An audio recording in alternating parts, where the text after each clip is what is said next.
This is Paul Joseph, hair transplant specialist here at Sure Hair International in Toronto, Ontario, Canada.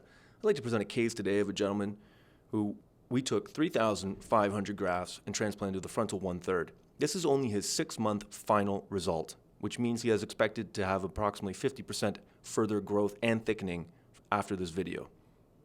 A couple of things to note. A great hair transplant is always symmetrical, meaning that the density is even in the frontal 1/3, mid-scalp, and crown, even in the areas where we did not transplant. A truly natural, 100% undetectable hairline, recreating Mother Nature's imperfect perfections.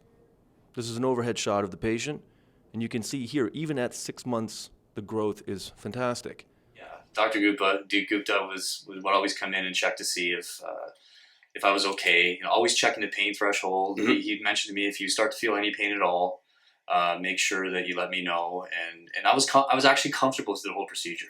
Did the strip removal hurt? No. So I mean, there's obviously you feel some discomfort when they're putting the freezing in, but It's not. You know, everybody's had needles before. It's not that bad. There was no pain on the top of the head really ever. Yeah. But I did experience some pretty severe, not severe, like maybe pain-wise out of 10, maybe like a 6 or 7, 6. Mm-hmm.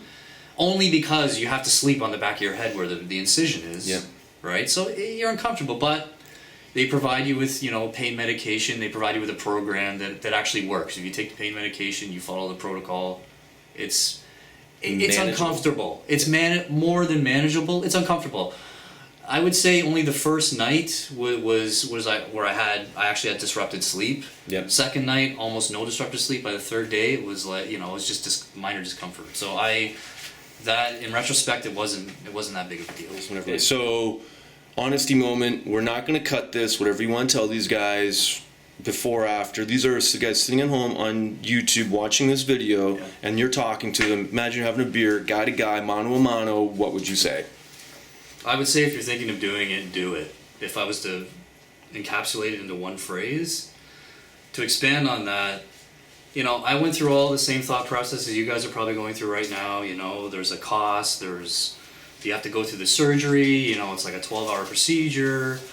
All of those different thought processes you're going that are going to make you apprehensive. I've gone through all that. So this pay it forward moment is really me saying I've gone through everything you're going through now and probably more, because you haven't gone through the rest of the stages yet. You need to, don't just consider doing it, do it, because I'm here sitting here now telling you that it's worth it 150,000%. So yeah, please, the way I feel now, we're men. I mean, at the end of the day, some men maybe more than others don't mind going bald. I mind. And you're watching this because you mind. So what I'm trying to tell you is the way I feel now, I look in the mirror, I see the hair, and this is only 6 months. I mean, I'm going to have more. The difference in the way I feel when I see who's looking back at me, like from an appearance standpoint, is it's like night and day. So if that doesn't convince you to do it, I'm not sure what would. What does your wife say? Did your wife want you to do it? And what was the discussion there? And then now, what does she say? Well, there was like, honey, don't spend. Yeah, don't spend. Again, don't spend $10,000. Okay, we're gonna say it. Yeah, I say it. Don't spend $10,000. Yeah. Well, she was apprehensive about that, but she realized how important it was to me. Mm-hmm. After I explained to her, kind of a heart-to-heart, saying, look, this is really affecting, and again, it affects some people more than others. Some guys don't care. I care. Yeah. And if it's going to make me happy as a person, it's going to add to my happiness. That really started to resonate with her after a while. And once she understood the importance of it to me, she went ahead with it. But I can tell you now this, 100% support. So what did she say? She's like, oh my God, you.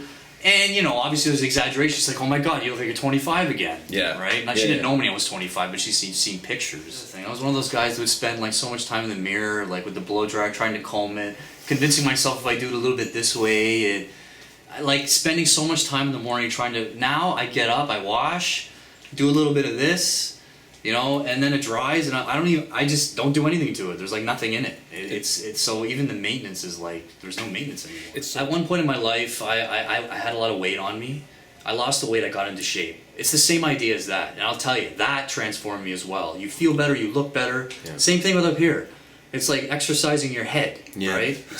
Essentially, and then getting all the hair and same idea, right? You look good, you feel good. Yeah. You dress well, you feel good. You know, like it's all a part of the same process, or I don't know what you want to call it. I've had friends that haven't seen me in 4, 5, 6 months, and they're like, "Whoa, what? Well, oh my God!" And so it's again talking about the aesthetic. You think that feels aesthetic to me when someone comes up to me, a friend that I haven't seen in 6 months, it just goes on and on and on. How great I look, how young I look. Come on, man. I mean that affects you to your core. It's not just about aesthetic.